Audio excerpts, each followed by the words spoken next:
some certain numbers that show the cycles that come through time.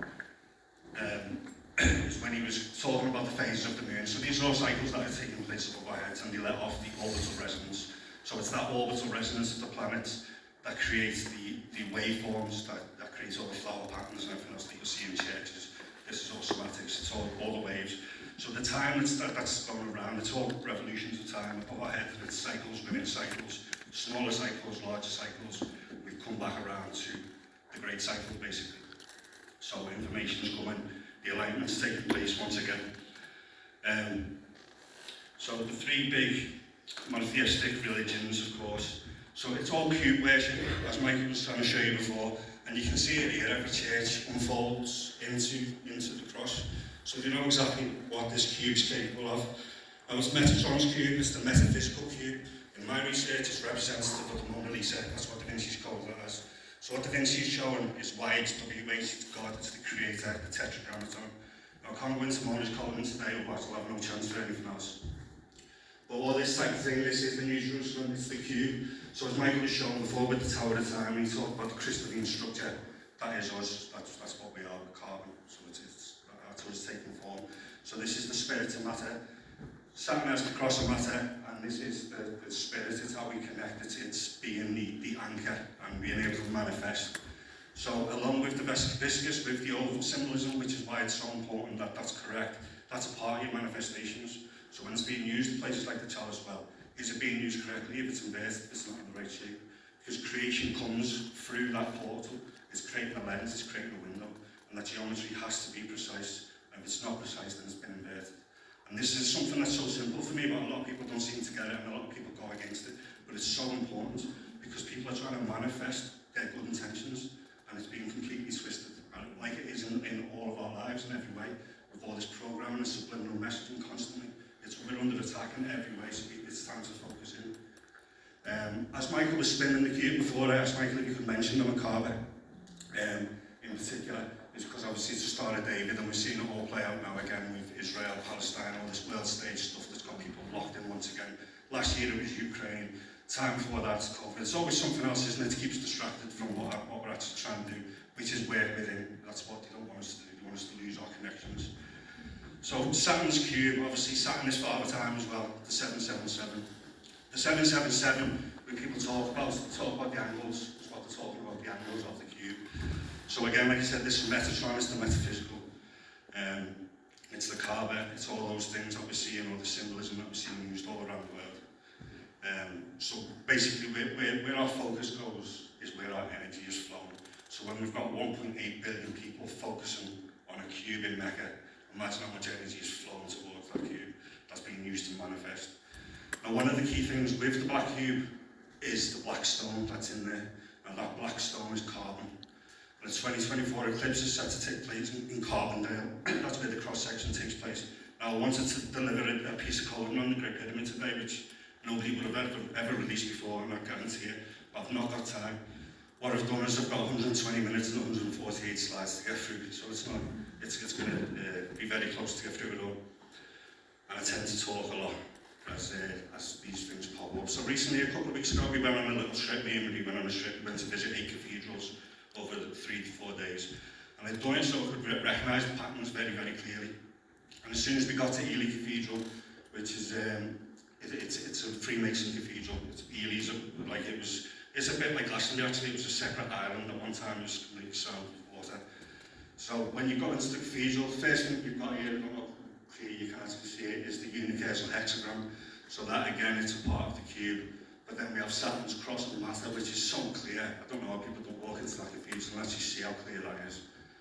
So a lot of people will go, well, 666, it's satanic. So the 666 is us, of course, it's the carbon atom, it's the carbon man, 6 protons, neutrons, electrons. So, and the spirit of matter is something that we can use. It's not an evil thing. It's not. People think it's because it's hidden away, it must be bad. They're using it because it's good. They're using it because it benefits them in their life. They're using it because they know it's a coding of God, basically, in this material construct. So, of course, we've got the spirit and matter within the material world, and they're taking full advantage of the material world. But the real war takes place spiritually, of course, and that's where we need to protect ourselves. So that's Ely Cathedral. So the cycles that John Michell was talking about in time is this cycle. This is the main cycle. So have that number is a key. It's a key to our entire cycles that play out, obviously, with the 2,160 years. So the Platonic month, or the 2,160 years divine reign. These are the 6 times 6 times 6 equals 216. These are the numbers again that play out throughout all these keys.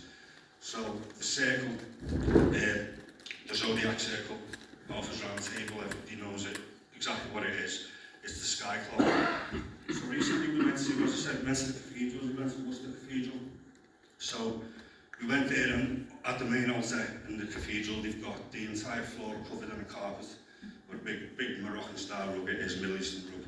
So when we go to these cathedrals, this happens quite a lot, and we can't actually get in there to actually see if there's anything underneath it. I can guarantee there always is. But with this one, what we decided to do instead is, instead of asking politely, we just climbed over the bars and pulled the rug up ourselves, knowing full well that we're going to find something. What we didn't expect to find was this. So basically, it's Arthur's round table. Now there's a key to this, where I'm going to come full cycle in me presentation today, so I won't go into full detail about it right now. But it's basically what it is. It's a clock. So we've got 36 lines going around it for the 360 cycle. We've got the seasons of summer, winter, autumn, etc. all around it. And it's showing that cycle. This is basically the clock that they've covered on the floor. Now, when you go to Worcester Cathedral, this is the only thing that they've got covered. So why? Obviously, we know why they're covering it, why they don't want public. It's not like it's not public knowledge, but you can't find any information about it on the website. You can't find any. It's not publicised in any way, and they've completely covered it with a rug. And now, for that design work, for what that actually is, that's incredible. So why that's not on display is beyond me. But of course, they don't really want people to know. So this is the high altar. It's sitting in front of Jesus Christ, of course, and all the somatic patterns and everything else, and the altars, these are basically pylons. Basically, is the harnessing the energy in from the ether. The old pylon structures that come from ancient Egypt. So again, it's just another example of that wheel. And with Metatron's cube in particular, a lot of you will know with the geometry, it's you have the 6 circles and then another 6 on the outside, and it's the central. You have the 12 around the one. It's the same thing. It's the 12 around the one. It's the same setup of this construct. So one thing that Leonardo da Vinci always said in his work, he said everything connects to everything else. It was something I learned very early on, and it was such a benefit to me to realise that everything does really come together. So I'm just going to hit home on what this is. So the Glastonbury Zodiac. I've got a few people here who will be more expert on this than I am. I never really understood it too much until recently, when I started to really break open certain things, and I started to connect this to things like the Dendera, which will come up now, or Arthur's round table, and of course the wheels of time. Those 8-spoke wheels are important. So for the 8-spoke wheel of what you know here, obviously, are the Samhain, or those type of holidays, the pagan wheel of the year. But Da Vinci's is no different. He's got the same coding as Arthur's round table. So the original story with Arthur that we're giving his children is Arthur and the 12 Knights. So of course you have that 13, you have the 12 around one again as usual. So it's the round table.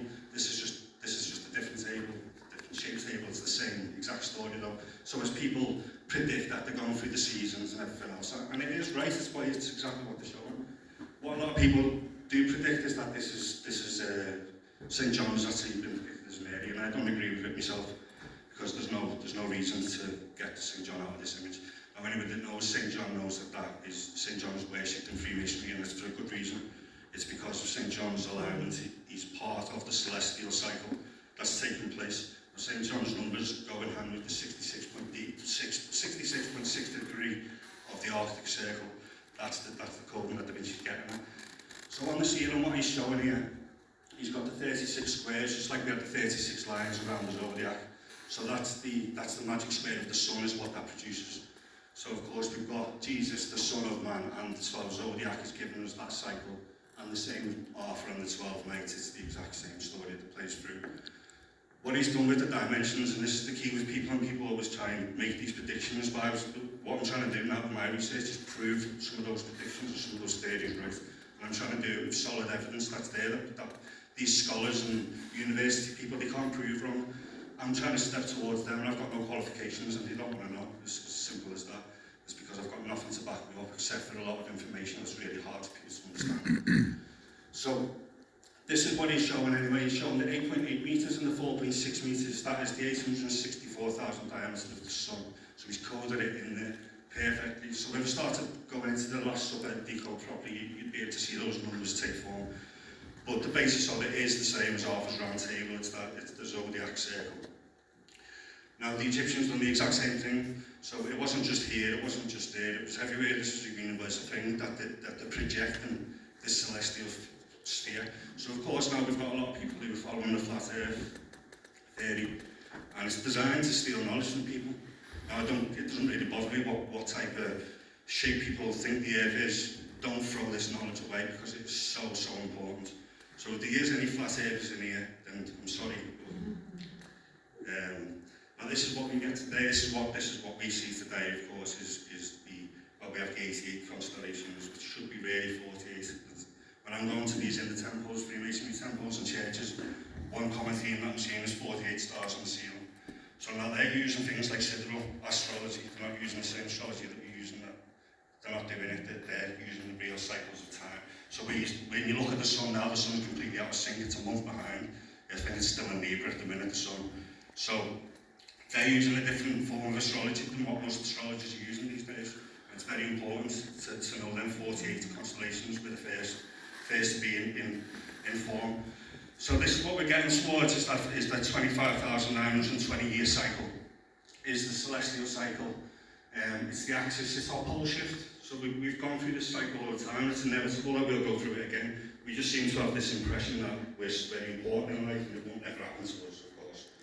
But it's going to come back around, cycles occur, it's how it is. What's important really about this one, we'll get into the coding of the axis and that in a minute. What's really important is the projection of what they're actually projecting, how did they project it, how would they even have a zodiac in the landscape, how would they know how to project that image?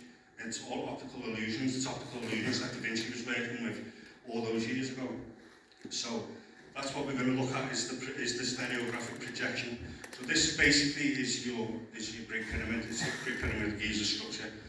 And it's how they've done it, it's how they would have done it for the Glastonbury zodiac, and it's how they would have done it for the Dendera.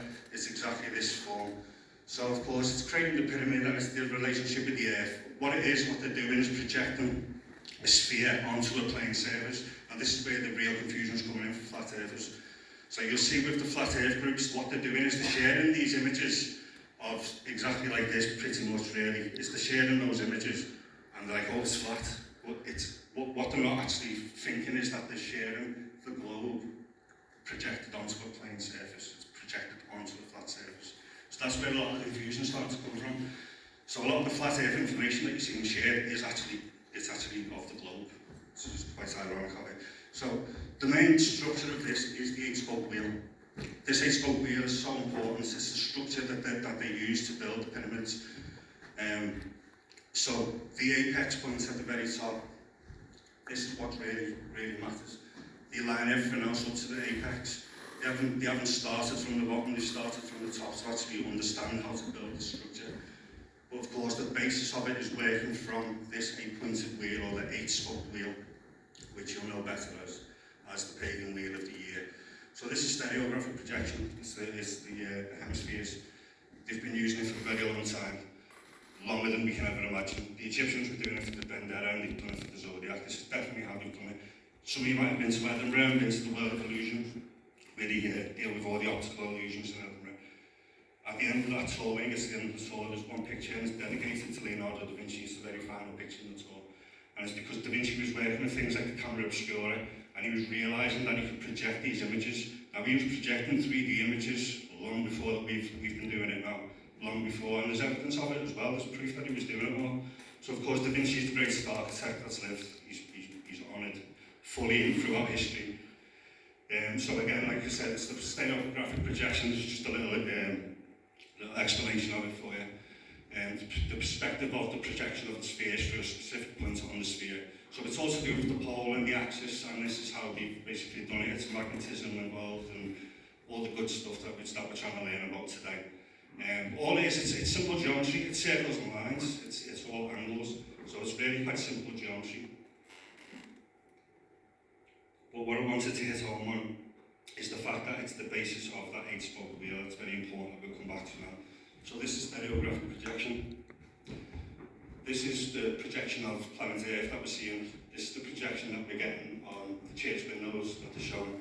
They're showing stereographic projection. So of course when you go into churches you'll see the stars, the sun, the moon. It's all there on the ceilings always.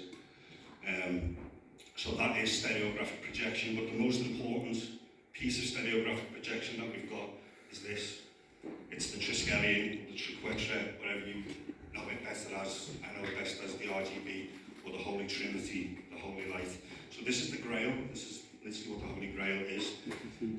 Without disappointing anybody about the mysteries of it. This is why the Sinclair family are known as the Sancto Clero, known as the Holy Light. And it's because of this exact coding of the octahedron. So this is the stereographic projection of a crystal, which is the Christ, which is what Michael was trying to show before. This is what it is, and the reason it is because crystals, what do? They refract light. That's exactly what this is. We've got the red and the black of the yin and yang, and we create all these colours. So if you go into churches, you'll always find a theme inside churches. The decorative displays are always red, green and blue, and it's because of this RGB coding. So that's what's coming through the crystal. It's the stereographic projection that's creating these RGB codes. Now I've picked this one in particular, this 555 coding, is because the Great Pyramid of Giza has the 5:55 AM summer solstice sunrise. Perfectly done. It's done on purpose for that. We know it is as well because we've looked into the Washington Monuments. The Washington Monument is a display of the Great Pyramid basically. It actually sits within a Vesca-Piscis symbol. But the monument was built to be 555 feet. It's a piece of coding that they use. And it is because of this. The exact same coding is with a sculpture in Dublin that's known as the RGB sconce. And it's showing the light. It's basically used for holding the torch, basically. So this is the coding of it anyway. This is kind of why them 33 is really important as well. So when we went to Worcester Cathedral, this is over by King John's tomb. So where I've shown you before with the Zodiac is, it's located in a very important place, and there's a reason I'm going to come back around to that shortly. But what we've got here is we've got the pyramid. More importantly, those that displaying the RGB, they're showing exactly what it is, they're showing the divine light. On top of that, with the prism as well, they're showing the prism refracting the light. So it's clear as day. It's obviously it's all symbolism and allegory. It's always staring us in the face. It's always there for people to witness. So you'll be familiar with this of Pink Floyd. Pink Floyd themselves are very, very important with the name. The word Floyd means grey, and grey is the grail. It's the divine light code. So grey is this light that you see entering. The reason that's so important is because that's brilliance. It's pure light. It's clear light. It's Christ. That's what it is. It's Jesus, the light of the world, of course. So then that goes on to create the 7 colours that we used to see in this material construct. That fine light that's entering that prism is before it enters this construct. That's what we're seeing. We see colour. The only reason I can see you is because we see all of this vibrations and oscillations and these colours playing effect. So that's the coding of it. That's what really it's to do with the crystal. But to figure out the crystal, you need to go further back into the carbon. That's the basis of it. But it's so important. I'll try and fit a little bit in about Giza at the end if we can.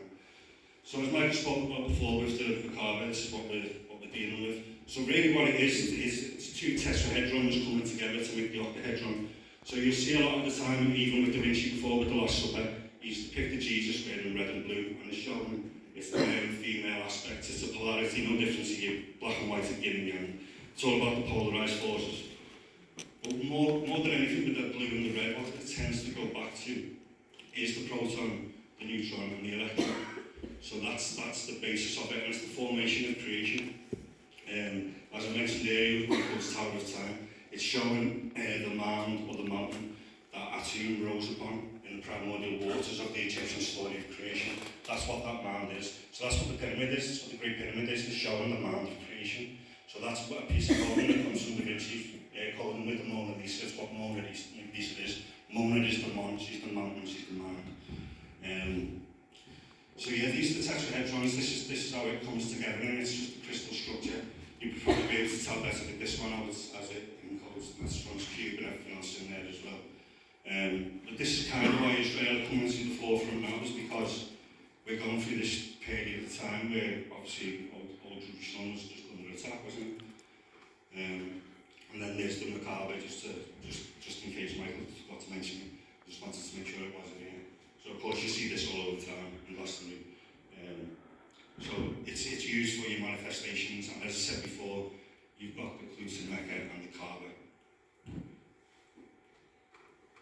The Cuban Mecca, the Kaaba, that's actually being rebuilt now with the new Kaaba in Saudi Arabia.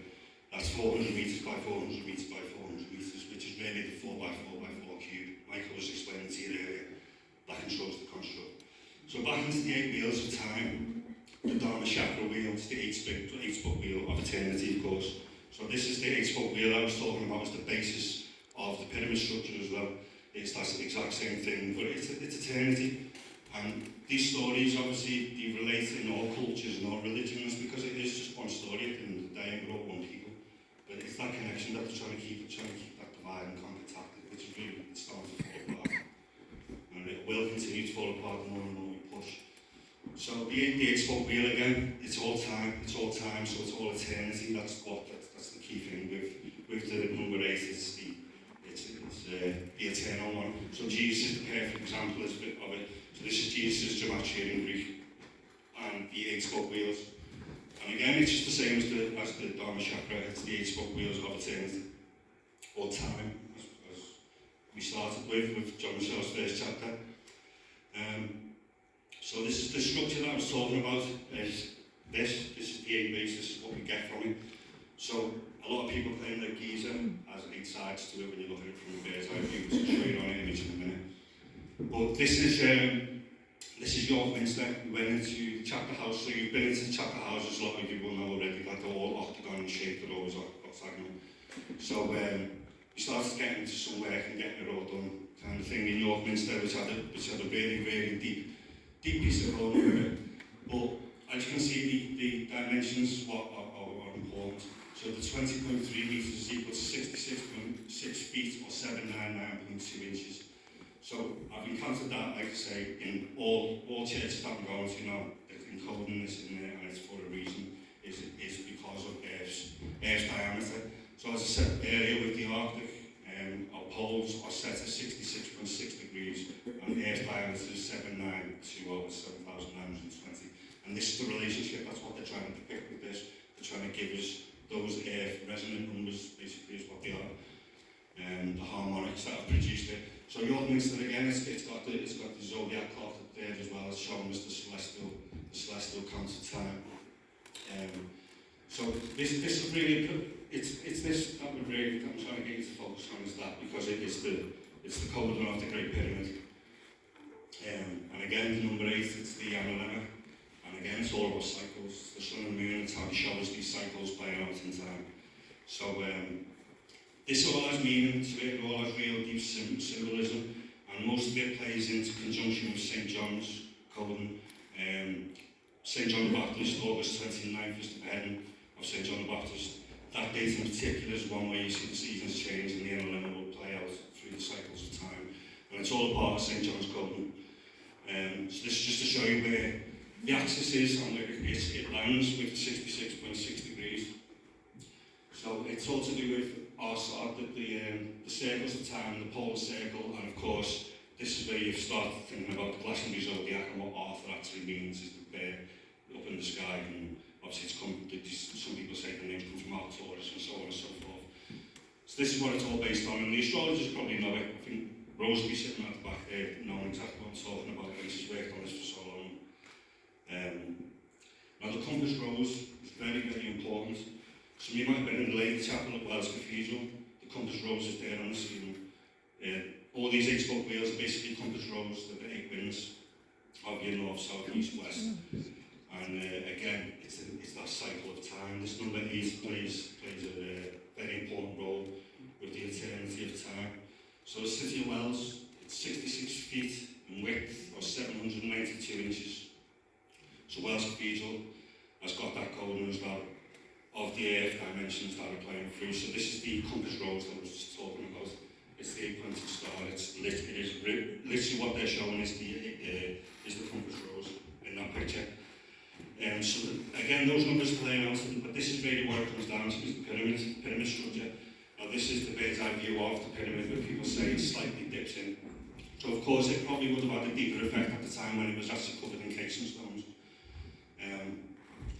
So it's each sides, the equivalent of the slope is 1.27 with the gradient of 127% and the elevation of 51.84 degrees. This is where the Glastonbury coding starts to become really important, when you start to realise these codings. So these are just some of the frequencies. There are also arpeggio frequencies, but the clue is in the soul. It's the healing frequencies. Jesus is the healer, Jesus is the light of the world. These are frequencies.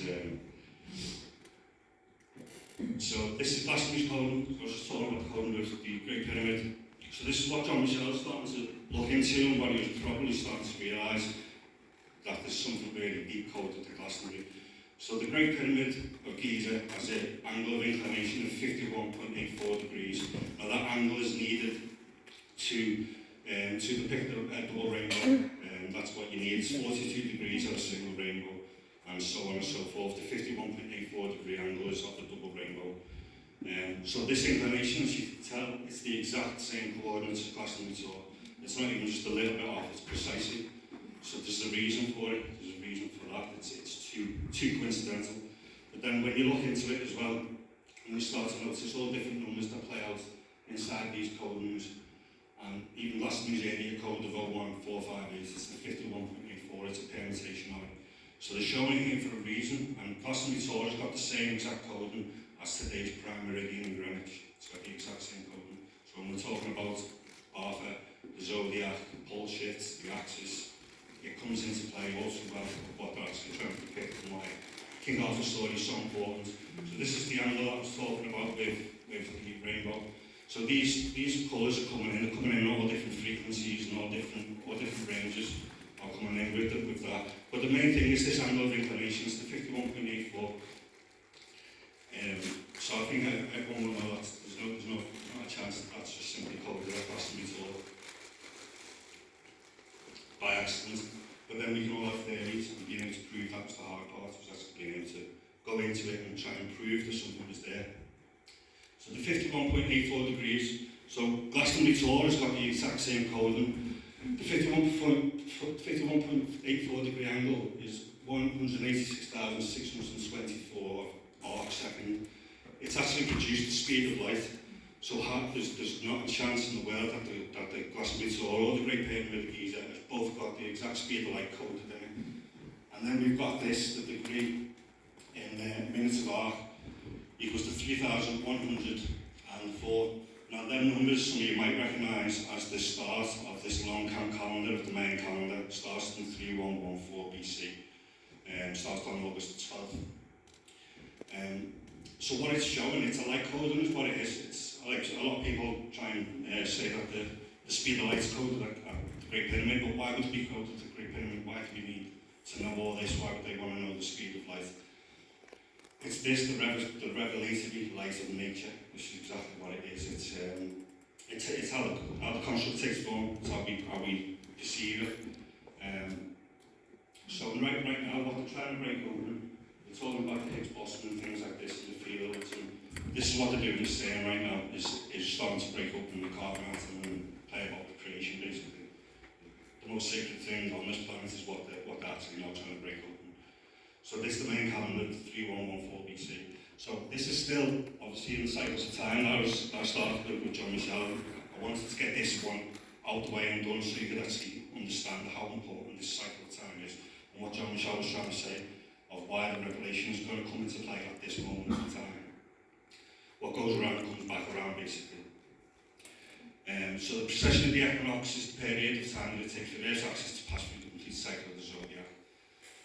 So some of these numbers you'll notice Michael was talking about his cube. It finishes on numbers 8883. So of course it's one of the Yuga cycles. So we've got the 5,184 years of the Satyr Yuga, the 1,296 year cycle. That was just part of Glastonbury Tor's coordinates.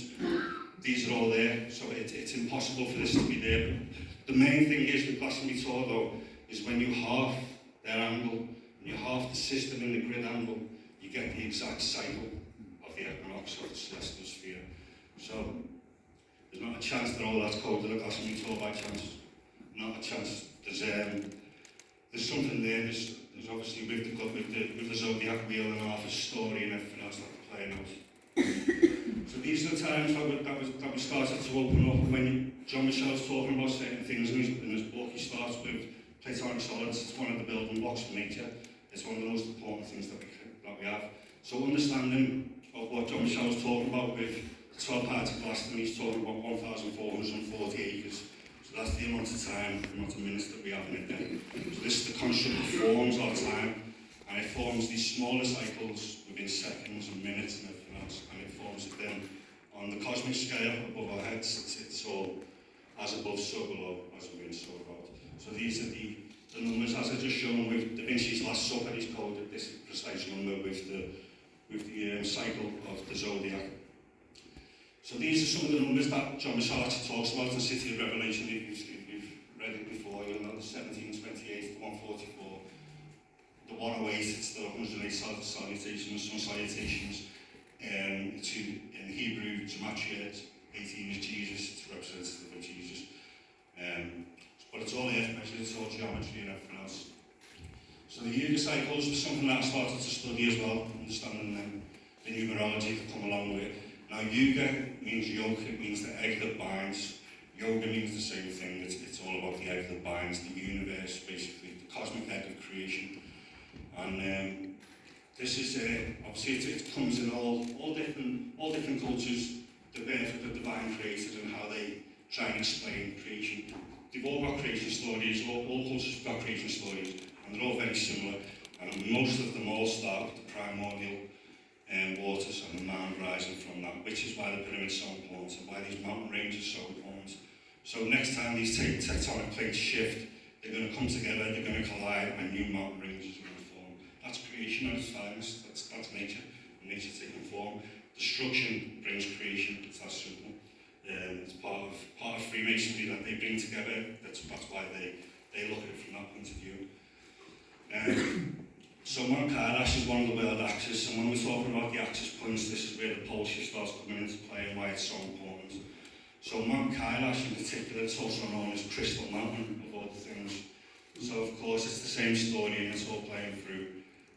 You have Kristalla and all that type of thing. So it's Christ, Allah, it's all just broken down and tried to be separated and segregated into different religions for control, basically. And then we have Yggdrasil, the world tree, again, which is another axis. So Yggdrasil is an ash tree, and of course we have Kyle, ash. So again, they're showing you, it's all in the same cultures, these ash trees. All the trees actually, they've been getting targeted recently, which I'm just going to mention in a minute.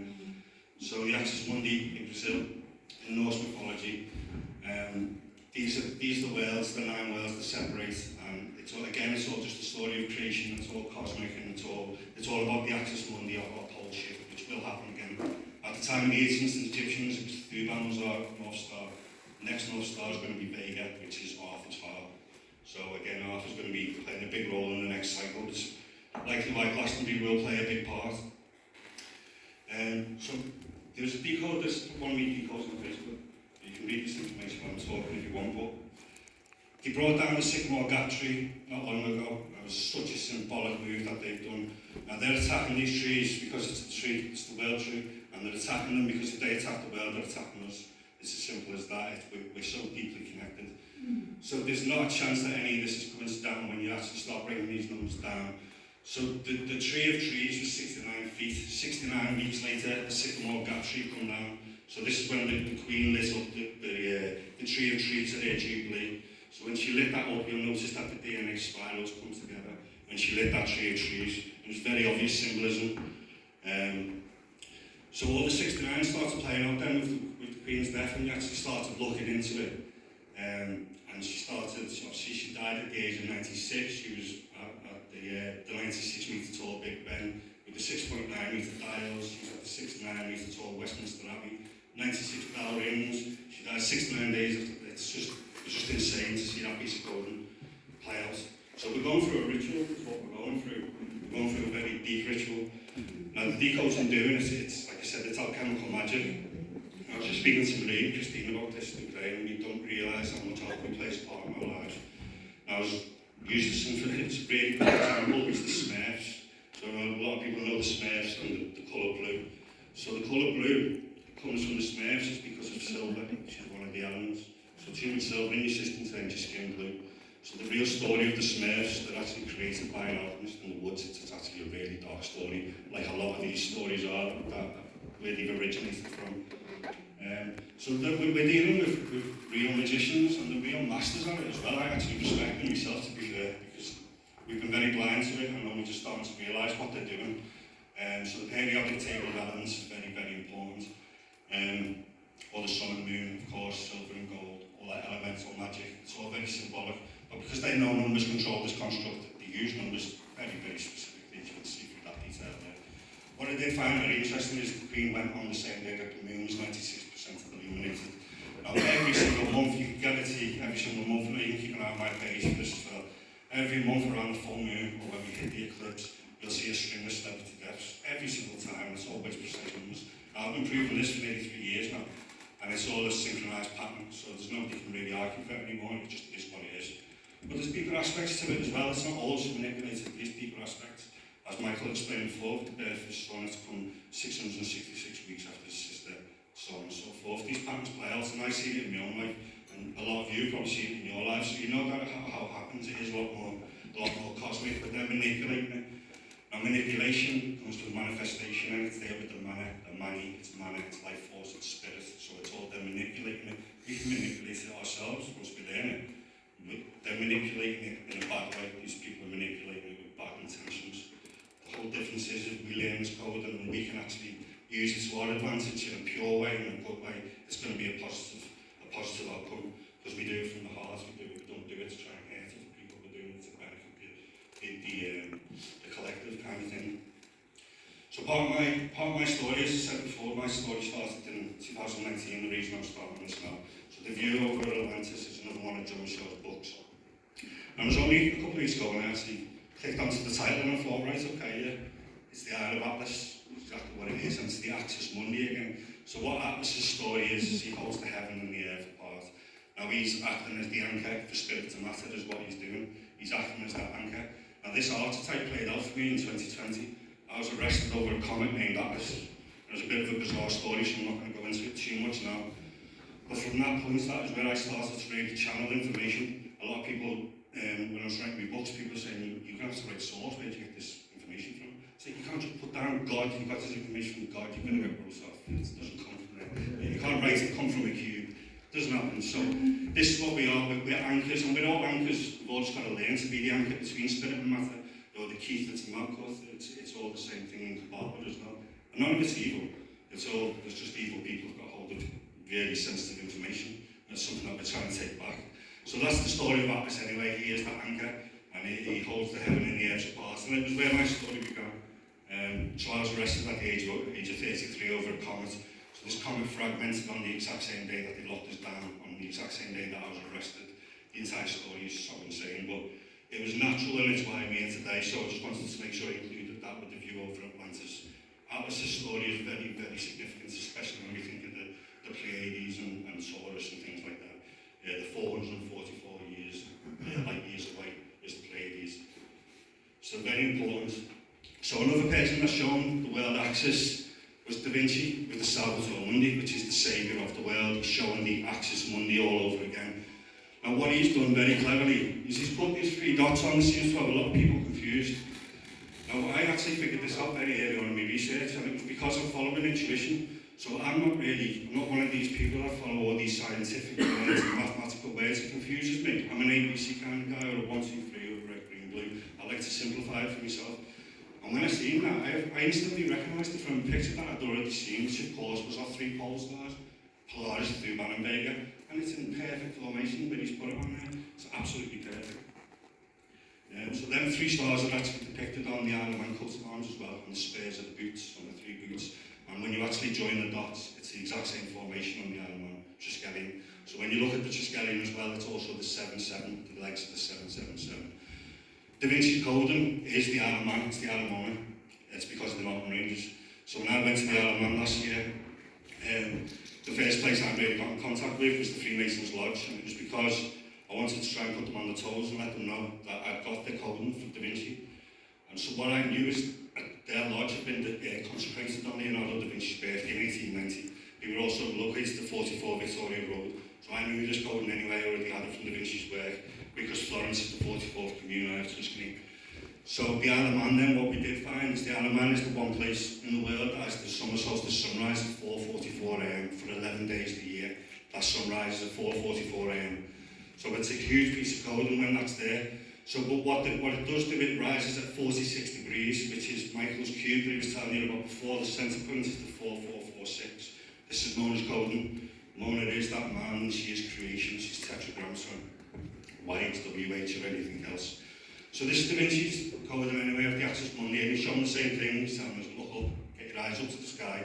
You know what you're looking at, the celestial sphere, all projected, all the stereographic projection for the Glastonbury zodiac, so on and so forth. It's all there. This is just another projection of the sky above us. So, chapter 3 of the New Jerusalem, page 35. What I wanted to, I could have went a lot deeper on City of Revelation, but I wanted to hone in on certain things, because otherwise this could have been a 10-hour talk with that book. It's John Michell's most extensive piece of work of what he's put together, in my opinion. And that's without reading his other books, but I feel, listening to his interviews and the way he spoke about that book himself, he was so passionate about it. He put a lot of time into it. He took 2 years out and secluded himself a little bit and really went into writing. So the New Jerusalem, as Michael and Esmond touched upon, the coding that John Michell was showing was a new earth. And he was showing not just on the outer, but inner as well. Of course, it was time for Revelations to start. So these are the numbers, these are the main numbers that we were working with, the 144 and the 12,000 furlongs. This is where people like John Michell had started to realise that our measuring systems have been tampered with. So what John Michell done, I think it may have been with Keith Critchlow, with Wilco, and I don't know whether he was all part of them together, but what they done started the anti-metric system. So they didn't want the metric system being put into place the way it is, because they felt that we were going to lose the knowledge. So of course Rilco is research into lost knowledge, that's what it's based on. So they decided to put that together to try and stop this knowledge being lost, which it has been. It was lost up until the point where people started to try and take it back over these past couple of years. So they were the basis of the New Jerusalem. They're the most simple aspects to look at, and that's what he was trying to depict. So the city lies 4 square, the length is as large as the breadth. He measured the city with the reed, 12,000 furlongs, the length and the breadth and the height of it all equal. So the depicting the cube, they knew straight away they were depicting the cube. You kind of get that coding of the cube as well, with 216 is 6 times 6 times 6 equals 216. So they give you that coding as well of the revelation within the Bible coding itself. So these are the dimensions of paradise. Now, I know it seems like a lot of numbers here, just bear with us a second. So the 1 furlong equals the 660 feet.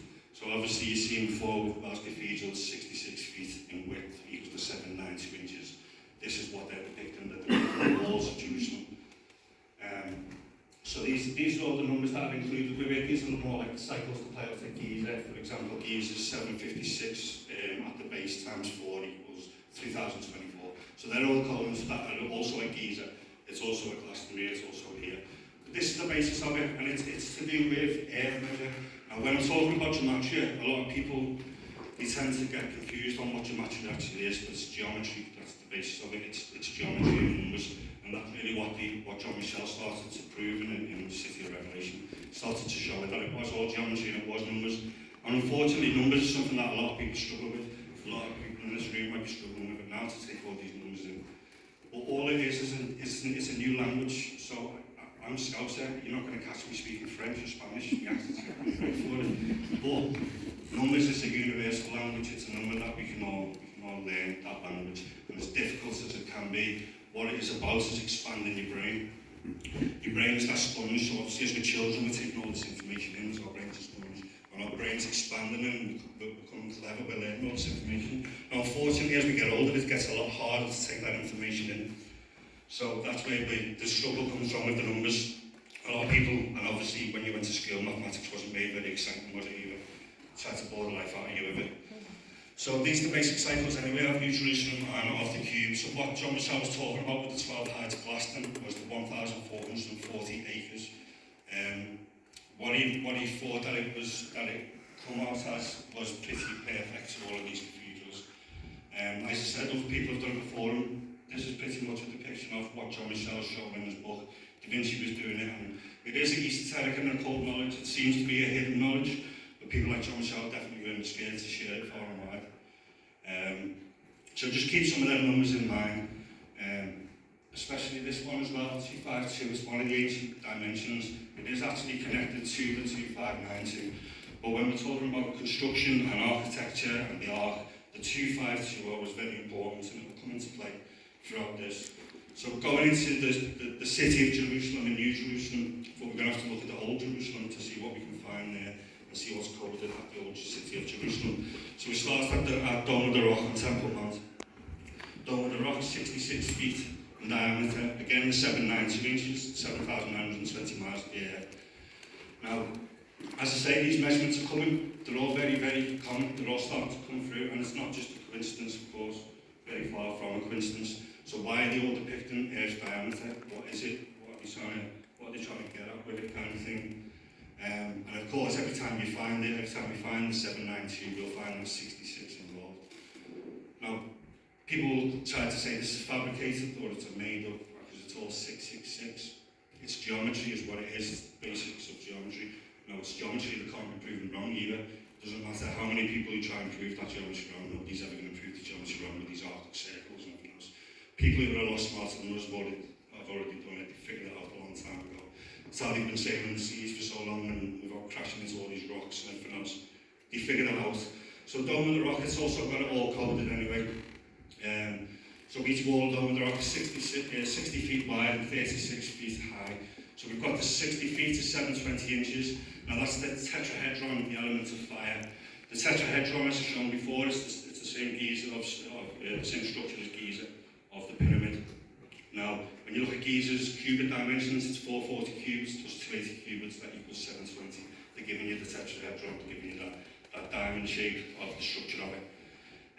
But of course, when we say in terms of elements, then it's fire. So it's the pyramid is pi, it's the fire, it's the same meanings. And we've got the 72 names of God, or the famous 27 Club, Jimi Hendrix, Amy Winehouse, and all them people. I've got a big long decode on them, the numbers pretty insane with Kurt Cobain and people. And then the 432 inches, 36 feet equals the 432 inches. And this is something that's become very important when we were looking at, for example, the 36 lines going around the zodiac. The 432 is one of those universal cosmic numbers, and it's all about the orbital resonance. And it's one of the numbers that heavily coded like Giza, of course. But what John Michell was getting at is measurements, and that was something I learned very early on, was measurements, it's all in dimensions. So I started decoding all Leonardo da Vinci's work, knowing that it was all hidden in the dimensions. So that's given me a huge advantage now going forward, because I know where to look, and I know where to look in all these structures, not just cathedrals, but all the ancient structures, Stonehenge and all the rest of them, Avery, it's all the same, because it's architecture. Now these are stonemasons that are building these cathedrals. That knowledge of stonemasonry comes from the original stones, which is from our land. There's a lot of people who claim that cathedrals, they have nothing to do with nature. Think for a moment where rock comes from and what it's formed of and that crystal structure. It's so very important to understand. So yeah, the measurements is what John Michell was getting at. So the 25,920 year precession of the equinox, we will find that the span of the 52.92 centimetre of what the cube was. Personally, in my research, I won't use that number because I know the 44.4 centimetres was used by the Romans and the Israelites. Now, for me, that's the basis of the cube measurements. Once I started to understand that and started to use that in my research, I started to break things open properly. As I said, with the Isle of Mona, the Isle of Man, they have the 444 AM sunrise. Or the new carbon method is now 400 metres by 400 by 400. They're creating this cubic structure, and it's Metatron, it's the cube of manifestations. So I will go into some of those codings. Now, the measurement systems, they're so vast and so broad that it's really hard to get it into this presentation today. I've got my books that are about to be released, and all this information is really broken down in real detail for you. And it's going to be a lot to take in, but when you understand the connections and understand how it all comes together, it's a really beautiful thing. So then the next, aside from the Dome of the Rock, which of course is that octagonal base, it's the octagon again, it's the 8-spoke wheel. The next one that I wanted to look at then was the Al-Aqsa Mosque. Now this is what sits on the site of the old Temple of Jerusalem, the first temple that was built, the Temple of Solomon. So the clue with the Temple of Solomon is again the alchemical touch. You have Sol, Oman, you have the sun and moon, or gold and silver. And you can carry that on because you know with the Knights Templar of Solomon, they were founded, they established themselves in 1119. 1119 is the 11-year cycle of the sun, and the sun switches its poles. 19-year cycle of the moon. That cycle is, of course, why we have the 19, so many stone circles with 19 stones as well. They're based on that moon cycle. So, looking at Al-Aqsa Mosque, it's very, very perfectly done and very much in line with New Jerusalem. So, Al-Aqsa Mosque is 14.4 hectares, which of course is what we get given with John Michell's New Jerusalem Fairy when he talks about the 12 heights of Glastonbury and the 1,440 acres. So he wasn't wrong because it's called the old city of Jerusalem as well, and it's there in clear numbers with the 36 acres. It's all the same numbers that we see depicted everywhere else. This number here in particular is why I have the matrix decoded 418. It's one of the numbers that well, it's the revelation, basically, which you'll find out as this goes on. It is the revelation. That number is Christ. It's the revelation. So it's a very important structure. It's built over the original temple that Solomon's supposed to have built. Now, for me personally, I don't know whether there was ever a physical temple in place, or if it's just all allegory, it's all symbolism for the two pillars, which is the polarity of the creation, destruction, or the unity, the balance, the unified one.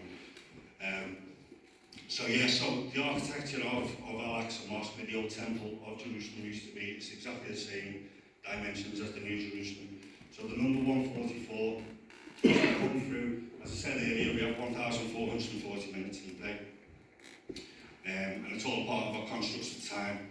So this is used, some people claim that these was covered in 144,000 casing stones as well.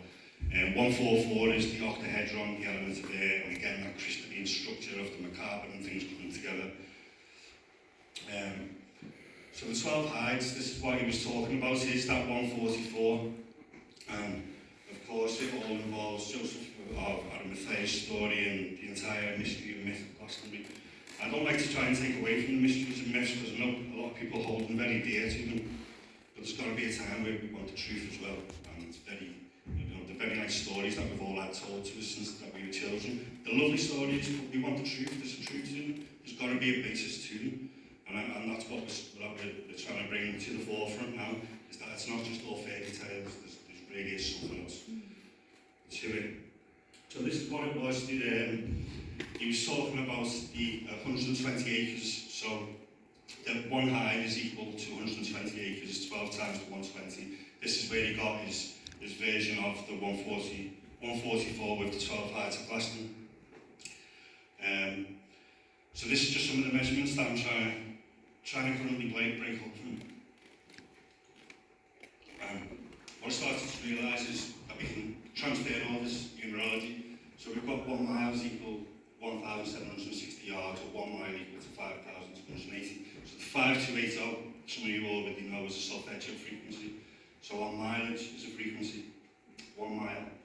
And then transferring it equals the 7040 or the 21120. So all these numbers, what you do is you transfer over 148 feet to the 1776 inches. You'll know that as America's independence, or when they gained their independence. America gained their independence on the 7th of the 4th, 1776. And it's also to do with this structure. What they are frequencies, so this is musical note A. So obviously people who are into the music will know this a little bit better than I would. But these are, again, it's the 444 or the 888, 1776. 352 hours is an important one that I will come to. And the 704. These are all numbers of the construct, and it's the geometry of Jesus, what they're showing. So when I say Jesus is a frequency, he's a healer and everything else, and I really do mean it. It's all based on earth measure, frequencies, all this information joins together as one. So some of your geometry, I've worked with some of you before personally, and done some of your geometry for you, so you will recognise some of these numbers. Margaret Kelly, for example, marks at the front is 1480 in the short one, or the 1480 equals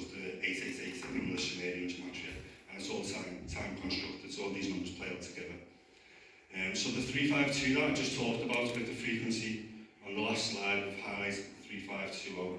This is the frequency of Jerusalem.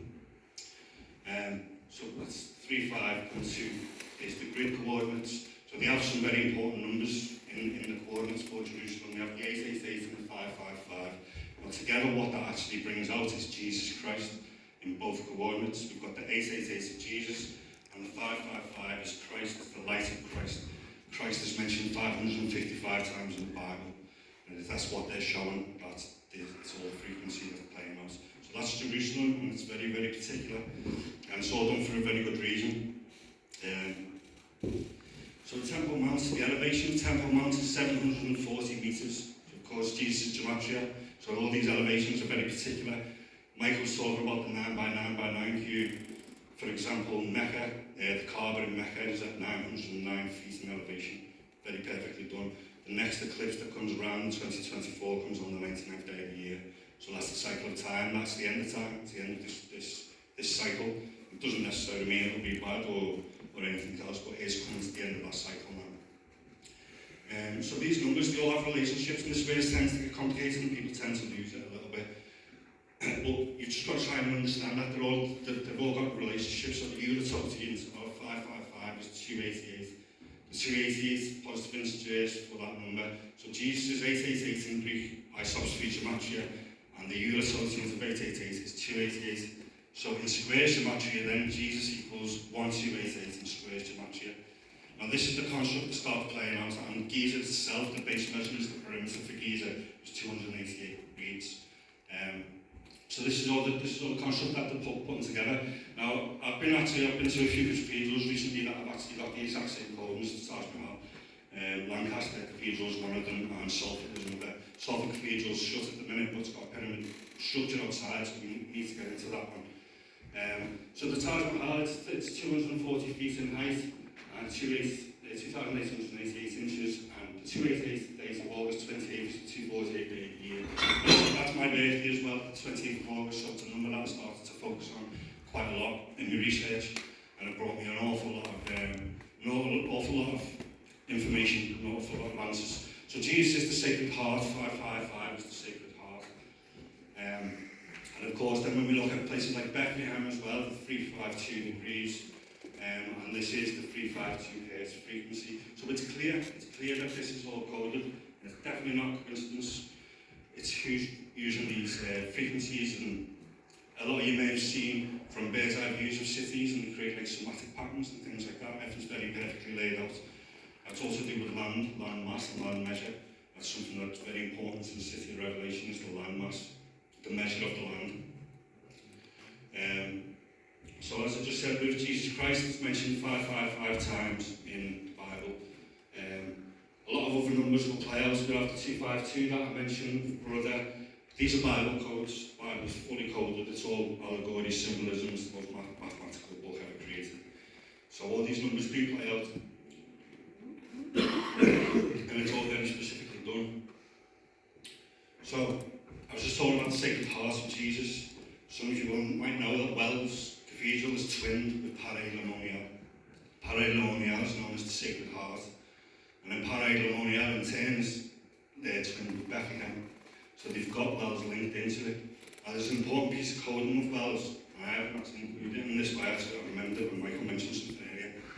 Wells is at the coordinates of 512. And that's the 888 of Jesus, 8 times 8 times 8 equals 512. So Wells is at the Sacred Heart, it's at the Sacred Centre, because of course Glastonbury is at the Sacred Centre, it's the Heart Centre. This is what they're doing, this is how they're showing it, they're depicting it with Jesus, with all this sacred geometry and the Sacred Heart of Jesus Christ. So Bethlehem then, a very important place.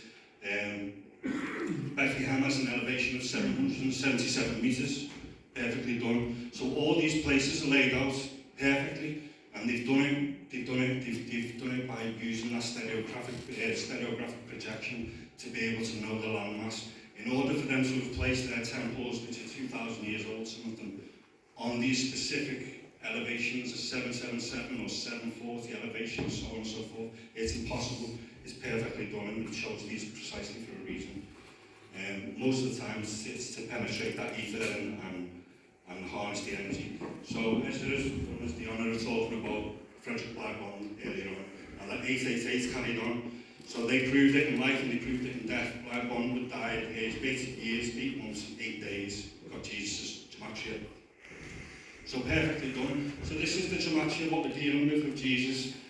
Now it doesn't actually show it on this, but the basis of these numbers is the number 37, numbers 3 and 7, God's two perfect numbers.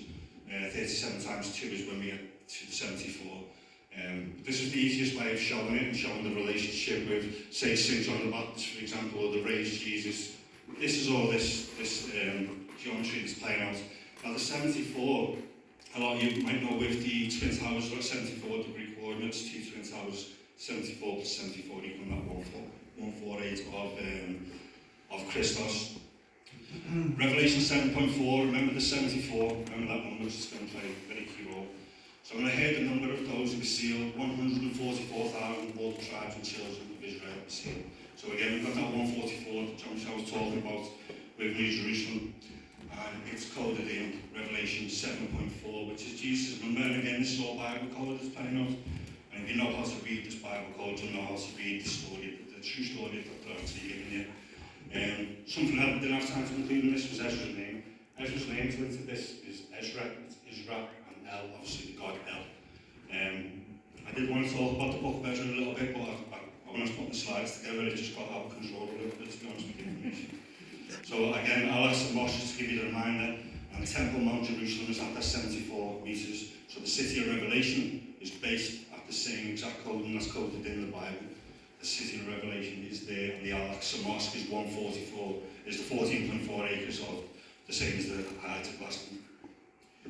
So these are the cornerstone for Dome of the Rock.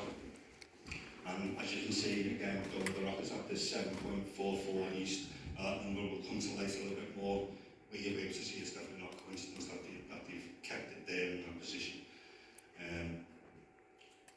So York Minster Chapter House, we went to explore there a little bit.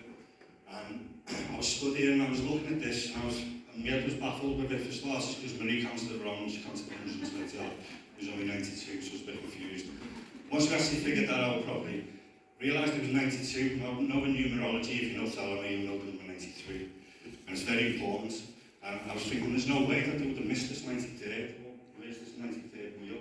Until I actually realised I was studying it on the greater scale of the octagon, is the 93rd wheel of Jesus.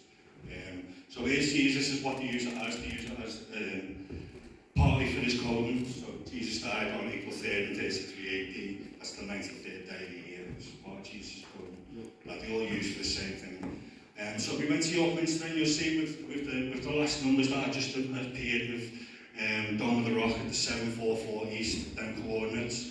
So during World War One, United Kingdom had 744,000 deaths. Very coincidentally. So these numbers are manipulated, they're totally manipulated down for their purposes, for their material.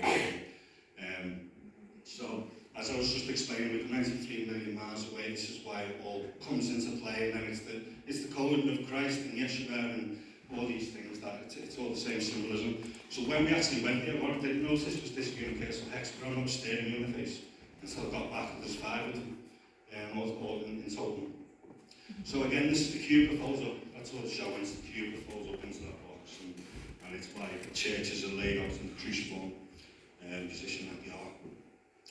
So yeah, so these numbers, obviously, like I said, they all play out and they all connected to the 888 of the eternal cycle kind of thing. John Michell, I thought I'd have to put a picture of him in there, having a little smoke. John Michell might be one of the only people who smoke more weed than I do. And let's see, he must have smoked a lot, trust me. So, he was getting some good downloads of information now, and it's one of the things I'm a bit of an aim of him, smoking and I don't hide it. So my daughter's called Molly, and he's born, and this might be a key for you. It's a bit more of a religious aspect, spirituality for me. So John Michell, Revelation 7.4, John Michell would prove it upon his death, and he would die 74 days after his birth. I wish he was here to see that. Obviously he can't, because we're doing the numbers on death dates. So unfortunately these numbers seem to have appeared in life and death. And John Michell went on to prove it with his own death, 74 days, after which has caused this the 1776 year of America's independence. So John Michell was proving it, just like Blackburn went on to prove it with his death with the 888 and the 74. these numbers are the numbers that construct your entire life path. And once you know them numbers, you can use them into your advantage. It's what I've been doing for 3 years. I've been trying to manifest my life into from something that was completely negative or worthless, as John Michell said at the beginning. Revelations come to the worthless.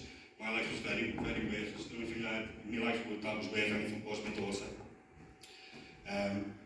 So yeah, John Michell went on to prove it with his death, and I thought it was a very important one when we're talking about the City of Revelation and what he's come up with. And I mean, anybody who's read City of Revelation or any of John Michel's books, but he's talking about gematria, the number 74 features in his books very heavily, well aware of it. So he's proven it, it's a fact, he's got him proving it with his death, and I think he would have loved to understand that kind of thing as well. So this is the gematria that I was talking about with the world trade and how it all comes up. It's the musical notes of Jesus Christ that comes into play. These are the World Trade Center. It was at 74-degree coordinates. We had 2 towers come down, which are the twins. The twin allegory with Jesus is very important. Thomas the twin is the allegory in the Bible. So Thomas Didymus Judas, this is what this construct of this event was actually really based on, was bringing down them 2 pillars. So it's a story of creation. It's order out of chaos, and people don't seem to understand the order out of chaos. When I'm trying to explain it to them, because they think it's all got to be done, but it happens in my life. For instance, last month I had a really chaotic period of time, and I found myself homeless, so I've been staying with my friend Marie for 6 weeks. She's been helping me a lot, and from that became something that I hadn't had for a long time, which is a home for me and my daughter for the first time in 6 years. So I had to go through that chaotic period to create something new, and from that we're going to create a home and basically a foundation for ourselves, and we're taking all the negative energy that we were given to us and we're turning into something positive. And that's what you are as a creator, that's what you're capable of doing as a creator in this world. You can create this yourself. You've just got to have pure intention and know that you can do it. So the Thomas the twin allegory with the twin towers. The middle pillar, of course, that come down on that day was the World Trade Center 7. So the 2 towers polarity is the easiest way to see it. It's the 888 of Jesus, 666 of Lucifer or Thomas, let's say, the polarity. And then the middle pillar was the 777. So when the twin towers come down, 777 was the key. Now that was leased to the people known as the Solomon brothers. So Solomon's temple, this is brought down Solomon's temple the day they'd done it. So it was owned by the Solomon brothers. It was leased to them at that time by Mr. Silverstein. So of course it was 47 stories, because silver is dominated by the number 47, and it's all alchemical magic.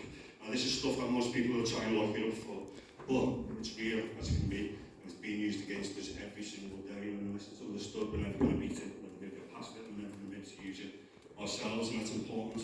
It's important to me because I'm seeing this world deteriorating, and I'm wondering what type of future my daughter's got. My daughter's only 9 years old. We've got to try and make a change for them kind of thing. We only borrow this world from them at the end of it.